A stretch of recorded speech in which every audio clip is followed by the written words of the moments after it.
Ok, muy bien, buenos días. Continuamos con el curso virtual de metodología cuantitativa, técnicas, métodos, etcétera, ¿no? Fundamentos teóricos, epistemológicos, en fin. Estamos trabajando con el concepto de metodología cualitativa, con el paradigma de la metodología cualitativa. Y en esta clase 3 vamos a asumir, así muy superficialmente, en la superficie discursiva, el análisis y la interpretación de datos centrados en casos. Vamos a ver, pues, las referencias empíricas concretas de lo que hemos estado diciendo desde el punto de vista de los fundamentos teórico-epistemológicos de la metodología cualitativa. Sin más preámbulos, tenemos historias de vida, análisis de historia de vida de reclusos, de sujetos que están recluidos en en el centro de tratamiento comunitario, que han sido objeto de un beneficio. Básicamente son delincuentes.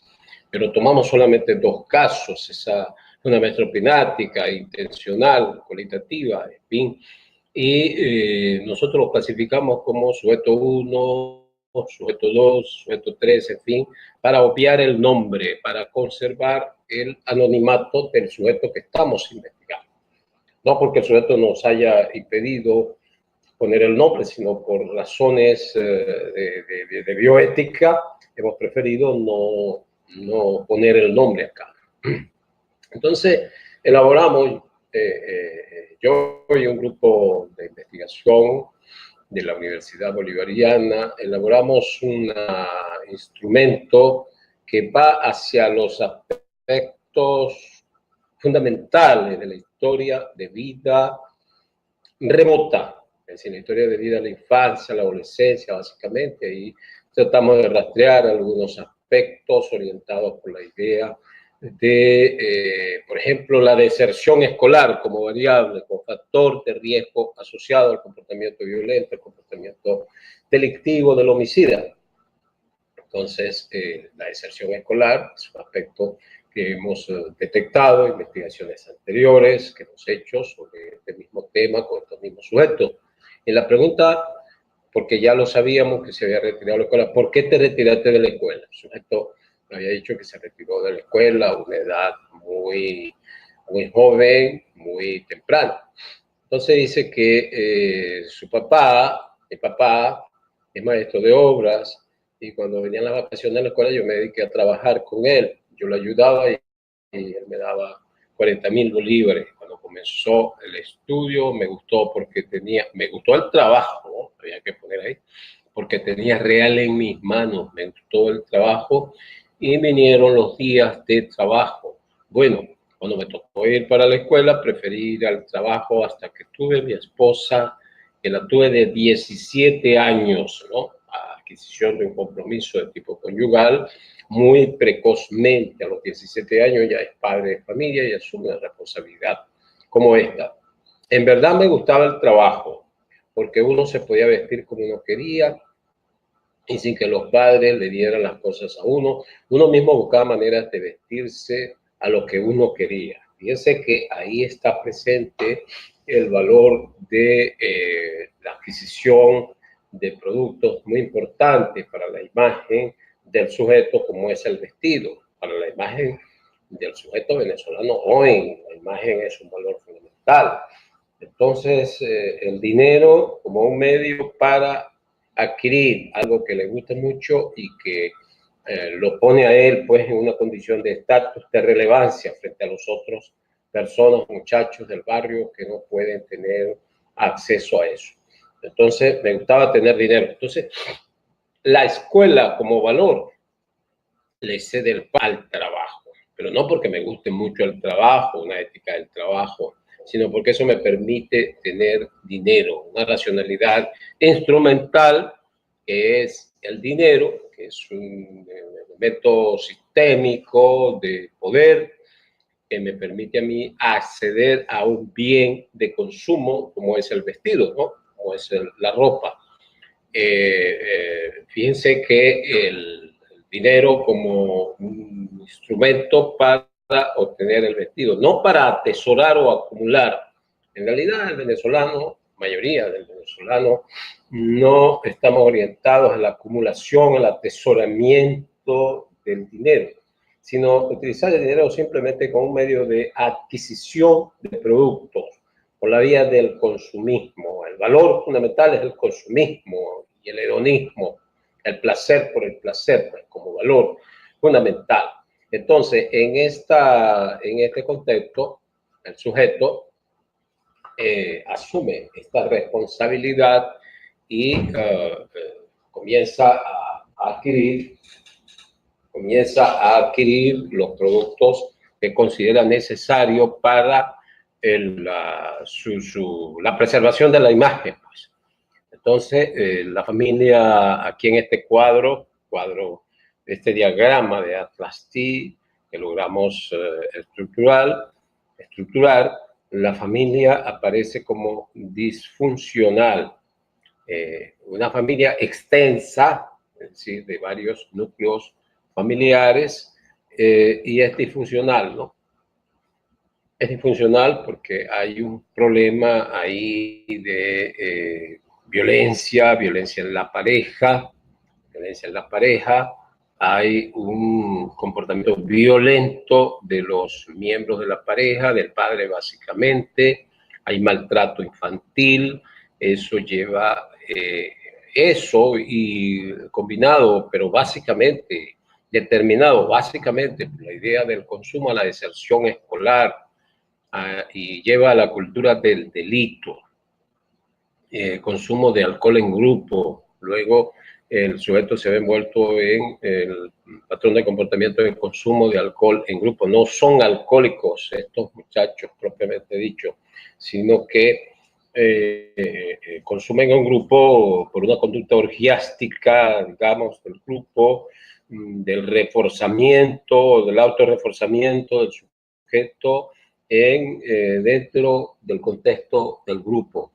El consumo de alcohol es un factor desencadenante de esta violencia, de la delincuencia, pues de la violencia homicida, la ingestión alcohólica como un incentivo para la búsqueda de la violencia, para la búsqueda de dinero, la búsqueda violenta de dinero, pues básicamente.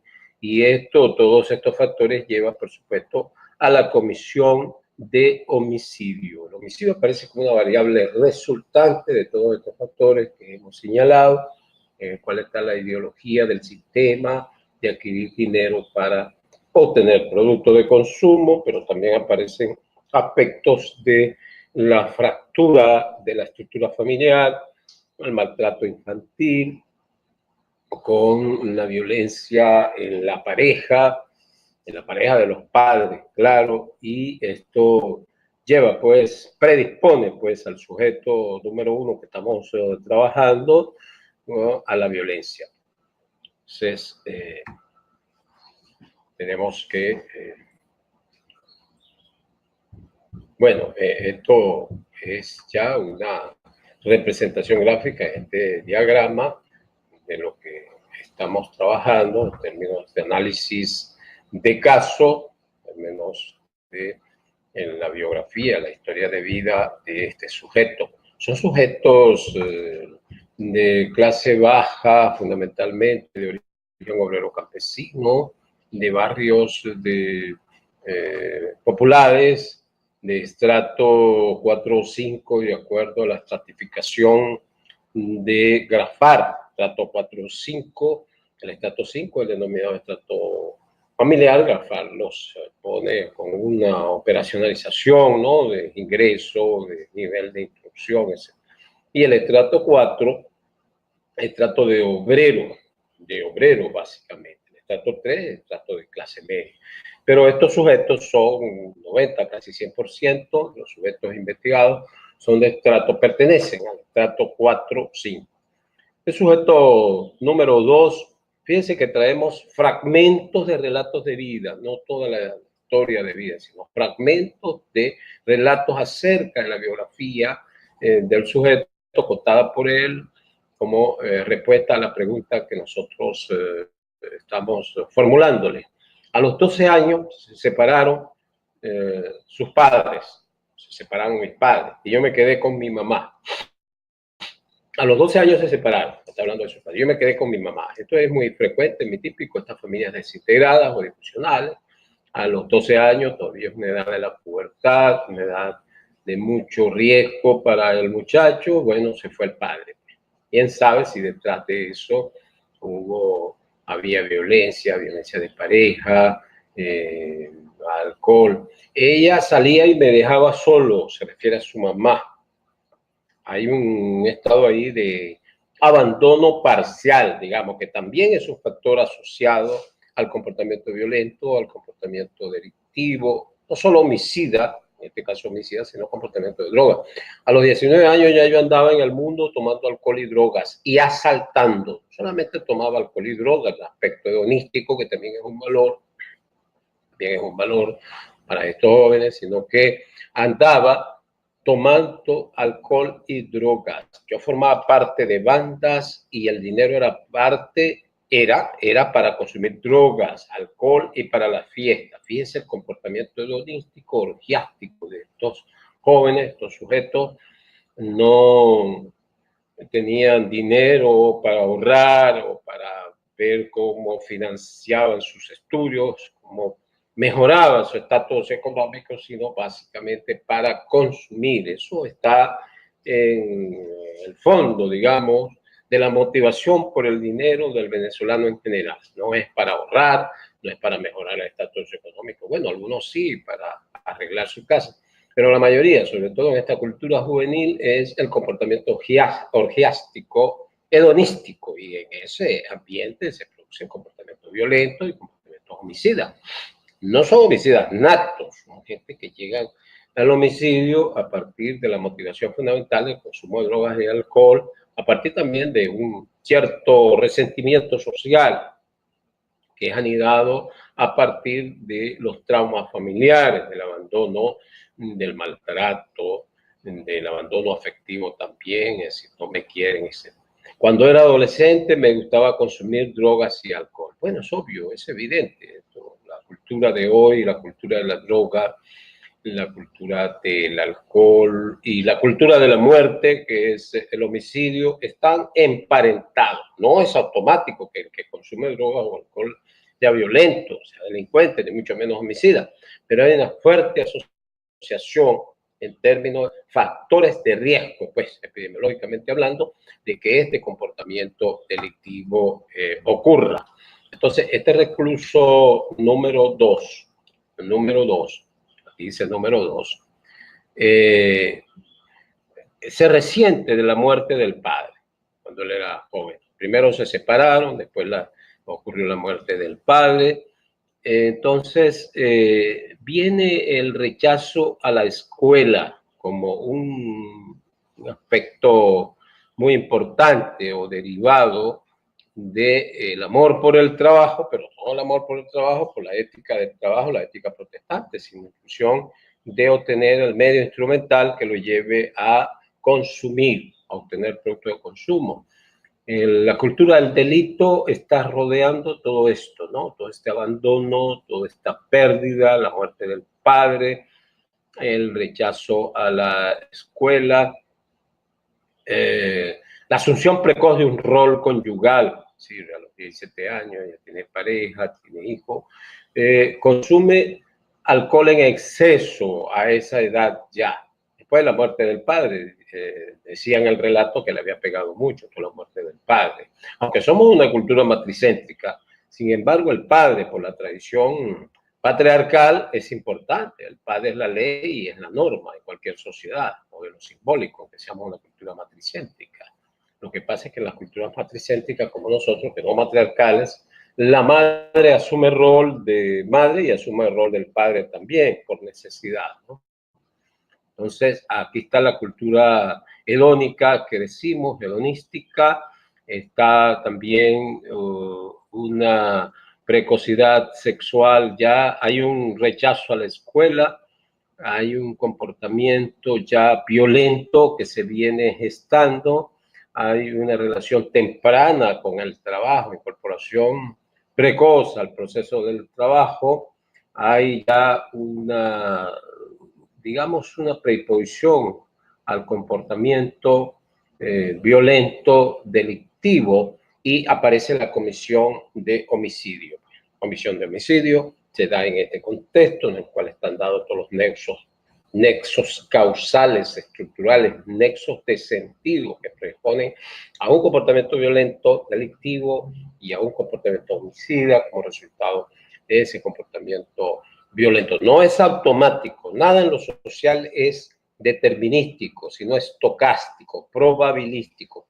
Puede ser o no ser, porque también hemos estudiado casos de muchachos que, aunque tienen esos factores de riesgo que estamos hablando, no caen, no solamente no cometen homicidio, sino que no caen en el delito tampoco.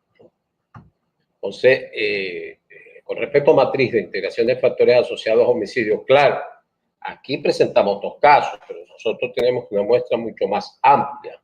Y, ok. Y entonces presentamos la matriz de integración de factores asociados a homicidio. Y dentro de esa matriz asociados a matriz de integración, pues, factores asociados a homicidio, o sea, factores asociados a homicidio, factores de riesgo asociados a homicidio que aparecen en el grupo que hemos investigado. Hemos investigado un grupo que no es representativo estadísticamente, pero sí desde el punto de vista cualitativo, un grupo de personas que pasan de los 60, pues. Nosotros tomamos apenas unos casos, profundizamos en las historias de vida, en los relatos, en los fragmentos de relatos de historia de vida. Entonces aparece el carácter instrumental de la violencia homicida, es decir, no es un homicida que va y mata, no es Jack el Destripador, sintiendo un placer por matar, claro que lo habrá también, y claro que es posible que haya un placer por matar, pero ante todo es un carácter instrumental porque es para obtener dinero, se atraca al sujeto, se mata. En un contexto de desintegración familiar y de abandono materno, eso es determinante, eso es devastador para un joven, para un adulto, bueno, pero también lo es, pero para un joven que no tiene todavía estructurado sus mecanismos de autocontención, su juicio moral completo, su super yo, etcétera, esto es devastador. La violencia en la pareja parental, esto es una cosa que afecta mucho y predispone mucho al sujeto a la violencia.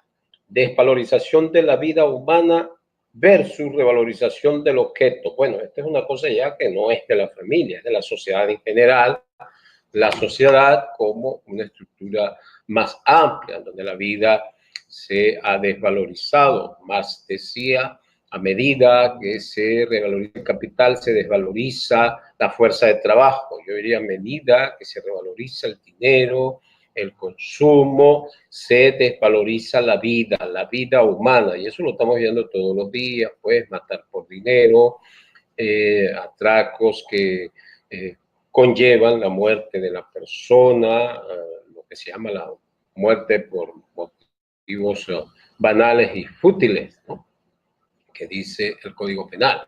La separación de los padres en la adolescencia. Esto es terrible, esto es devastador. Separación de en la niñez y en la adolescencia también. En la adolescencia el muchacho está ya empezando a formar lo que será su subjetividad adulta. Y ingresa a la banda, comienza a formar parte de la banda y se ve envuelto en guerra entre bandas. Las bandas son tribus que tienen un territorio, tienen la posesión de un territorio y defienden ese territorio a muerte. Son bandas delictivas, no son bandas de las que surgieron en Chicago en los años 20, 30, o Rastafari, no, esas son bandas delictivas que luchan por el territorio y la dominación de esa banda, el control de la droga, etcétera, del secuestro. Este es un derivado de la cultura carcelaria que se mueve con respecto a esta lógica y con respecto a estos valores. El maltrato infantil, todo esto pues conlleva violencia instrumental. Violencia instrumental, ya dije que es la violencia que no tiene como objetivo final la violencia, como destino final la violencia, sino que se comete para obtener un objetivo, en este caso el dinero. O puede ser una venganza también, ¿no? Y ahí sí, el homicidio y la violencia tiene un destino final, que es destruir la vida del otro. El rechazo a la escuela versus la aceptación del trabajo. Esto es muy común en estos sujetos, se produce con bastante frecuencia porque la deserción escolar es un factor asociado, factor de riesgo asociado muy importante. Aparece en toda la biografía de estos muchachos, en toda la historia de vida de estos muchachos. Consumo de alcohol en grupo, ya lo dije, no son alcohólicos propiamente dicho, son bebedores sociales, consumidores sociales, se reúnen en el grupo, comparten una situación de grupo, una especie de orgía del grupo, una especie de el placer de estar juntos por solamente estar juntos, ¿no? Que tienen que planificar delitos, puede ser que lo hagan, ni tienen que oír una conferencia, ni una predicación evangélica, nada de eso, es simplemente el estar ahí, estar consumiendo alcohol y sintiéndose que están disfrutando de la vida. Es así como mucho de esa juventud y los sujetos que investigamos, nosotros están definiendo lo que es vivir la vida. Eso se llama vivir la vida, pues, vivir la vida. Consumo de alcohol en grupo, consumo de drogas, el sexo sin compromiso, por supuesto, ¿no? No el sexo para la reproducción. Y en ese contexto, pues, aparece la cultura de la violencia delictiva. La deserción escolar es una variable mediadora, interviniente. Dice aquí, deserción escolar por problemas económicos. Deserción escolar básicamente por incorporación al trabajo, ya lo dije, para obtener el medio que le permita la cultura hedonística, es decir, disfrutar de la vida, vestirse bien como valor final, vestirse bien.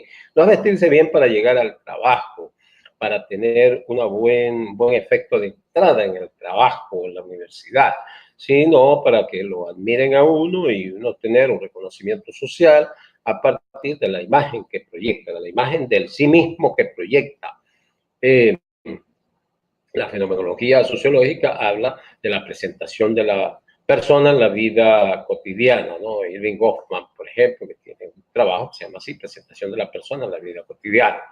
Consumo de alcohol está asociado al delito, no es determinante, pero sí está fuertemente asociado, bien sea el delito del delincuente estructural, del delincuente que comete delitos frecuentemente, profesional, sino también en la pareja, en el hogar, en una riña en un grupo en el cual se está consumiendo alcohol y termina en homicidio.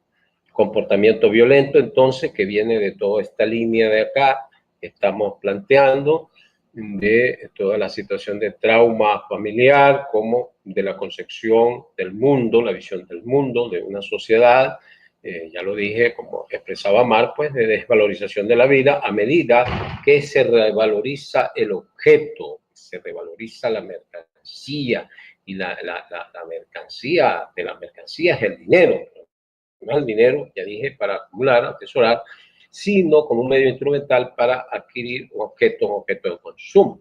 Entonces, esto es una matriz de integración de factores asociados de todos los sujetos que hemos investigado y no solamente de esos dos que estamos investigando.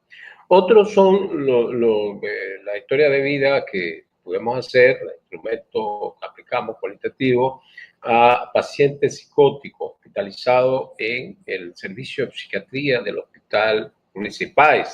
Ahí entrevistamos a psicóticos. ¿Por qué psicótico? Porque es la enfermedad mental más grave, psicóticos esquizofrénicos, ¿no?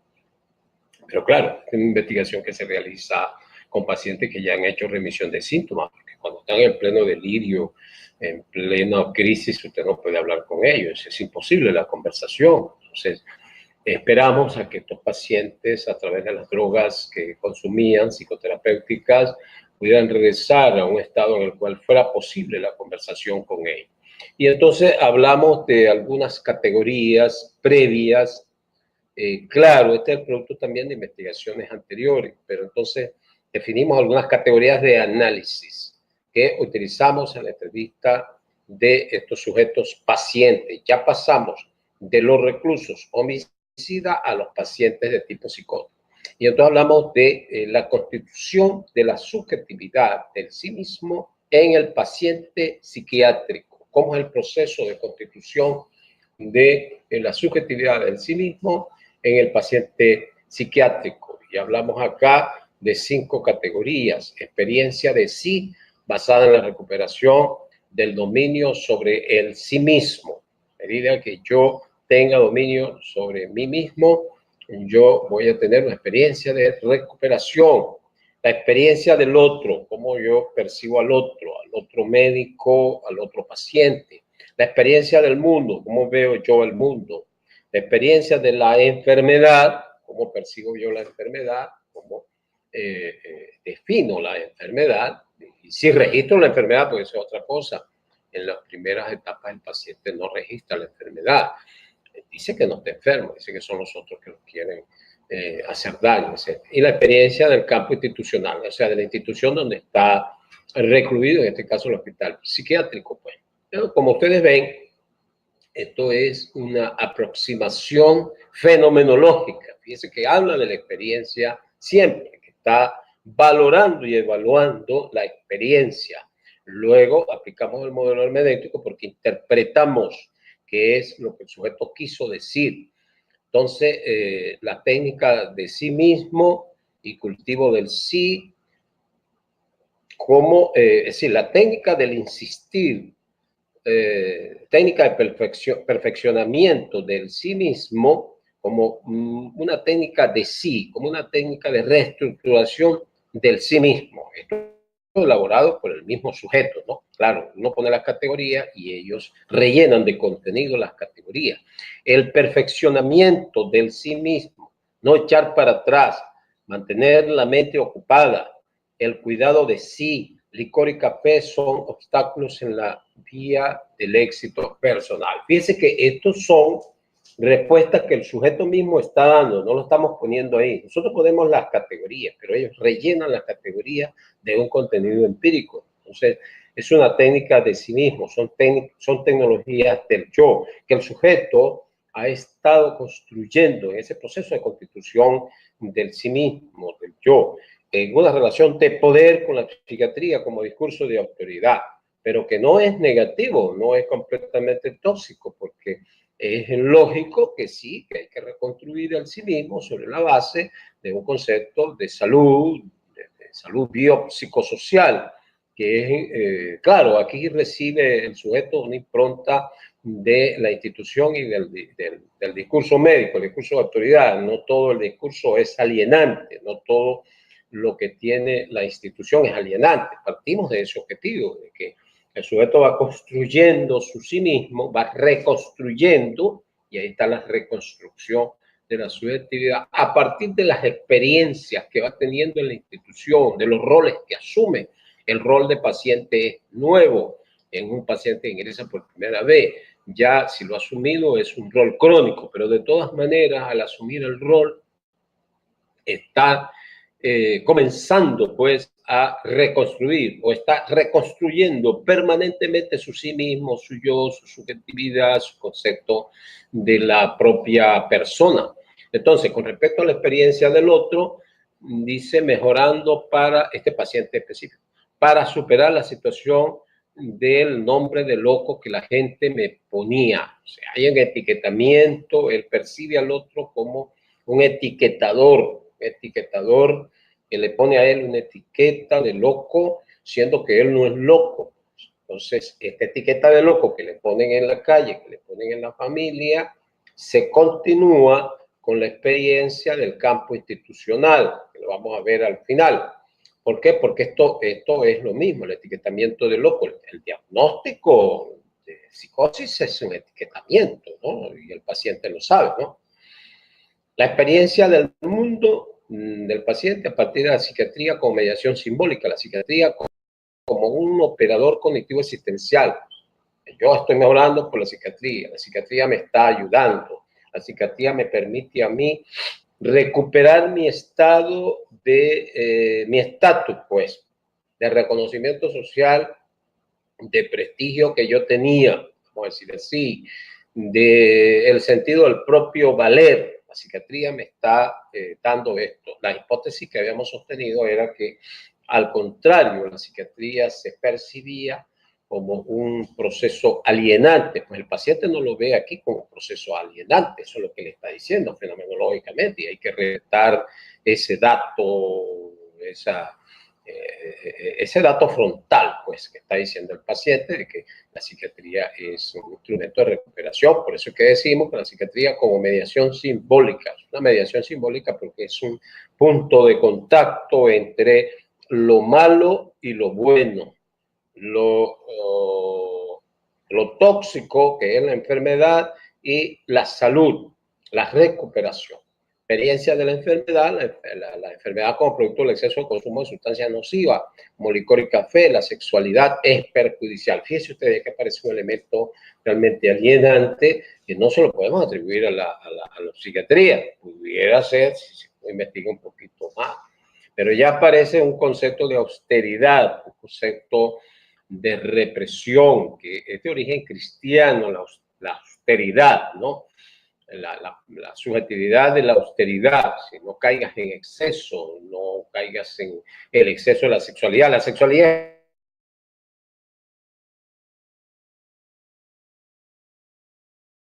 la locura no viene porque hay una sociedad que es alienante y que ejerce una relación de poder sobre mí y yo pierdo, pues, mi capacidad de ser autónomo, sino porque yo consumo muchas sustancias, drogas, alcohol, etc. De ahí viene la locura. La gente dice comúnmente, ese muchacho se volvió loco porque consumía mucha droga. Y si es verdad, puede suceder, pero no todo el que consume droga y ni siquiera en exceso se vuelve loco. De manera que hay factores de tipo de la interacción social, de la relación individuo-sociedad, que ya dijimos en la primera clase que no había una dicotomía, una separación radical, sino que el individuo es la sociedad es el individuo. Entonces, él está atribuyendo a las sustancias nocivas. Fíjense ustedes que está yendo a la construcción de un sí mismo a través de estas tecnologías del yo. En la experiencia del campo institucional, experiencia matriz de aprendizaje máximo porque configura una matriz de identidad. Es decir, yo he estado aquí, me he estado recuperando, aquí me tratan bien, bueno, castigo físico aparte, ¿no? Pero y etiquetamiento negativo, que es una violencia simbólica aparte, ¿no? Y pérdida de la libertad aparte, ¿no? Pero yo me siento bien, porque bueno, me están recuperando, me están dando mis drogas, mis cosas, mis remedios, que están haciendo que yo vuelva a la calle nuevamente y sea un sujeto funcional. Sujeto funcional en una sociedad capitalista de consumo es, puedo producir, puedo consumir. Es la única manera que usted tiene de ingresar al torrente circulatorio sociolingüístico, a la vida normal, pues, que usted sea un sujeto hablante, que usted sea un sujeto con una performance, con una ejecución exitosa en la vida. Si no, no es nadie. Si no produce y por lo tanto no consume a partir de lo producido, usted es un parásito, no existe simplemente, no es un sujeto de habla. Bueno, esa es la interpretación que nosotros damos a esto. Entonces, en la fenomenología del enfermo psiquiátrico encontramos experiencia de sí actual orientada a la recuperación del dominio de sí, en este caso, experiencia del otro catastrófico por el etiquetamiento de loco. No dice que es el otro terapeuta, dice que es el otro de la calle, el otro generalizado. La familia, comenzando por la familia, la calle, la comunidad. Enfermedad originada por el exceso de consumo, no por las relaciones sociales, no por la familia, no por la relación que el otro generalizado tiene con el sí mismo en términos de dominación y alienación, de no reconocimiento social, de violencia, sino porque yo consumo sustancias. Y indudablemente al consumir drogas y alcohol hay un factor de riesgo de que tenga pérdida de su salud mental y de su salud también física.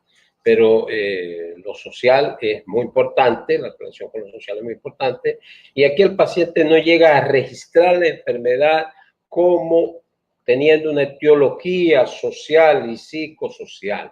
No registra este fenómeno.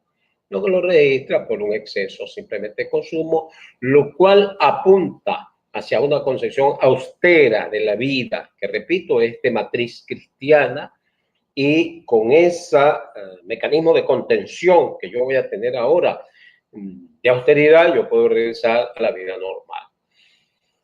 Para el logro de un aprendizaje significativo de la vida y la curación, es decir, la experiencia de la enfermedad por el exceso de consumo, debo contener eso para recuperarme y lograr un aprendizaje social significativo, un reaprendizaje social significativo, una resocialización que está orientada a mejorar la condición de salud y hacia la autosuperación.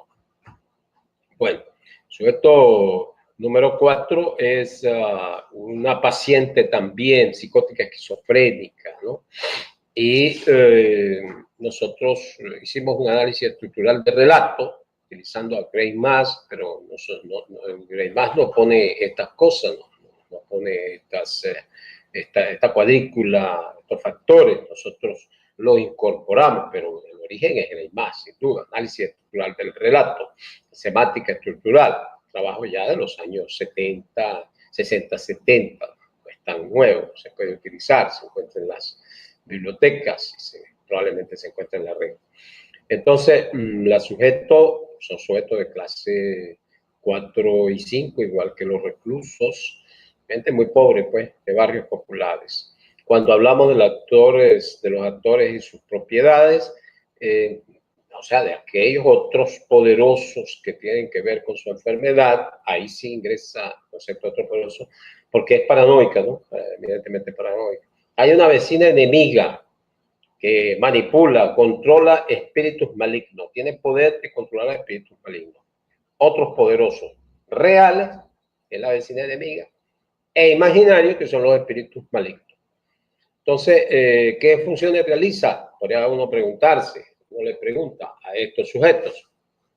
Bueno, las funciones que realizan estos espíritus malignos que son invocados por la vecina, que es enemiga de ella, es hacer brujería a la vecina. Poseen y quieren volver loca a la sujeto. Me quieren ellos volver loca a mí. Estos vecinos que son enemigos que invocan espíritus malignos. Y el actor destino y su propiedad, está dirigido a la madre, pero recae en la sujeto. O sea, está dirigido a mi madre, pero recae sobre mí por la vinculación muy activa entre la sujeto y su madre. De todas maneras, hay ahí una simbiosis entre sujeto y madre, y entonces el mal que está dirigido a la madre recae sobre mí.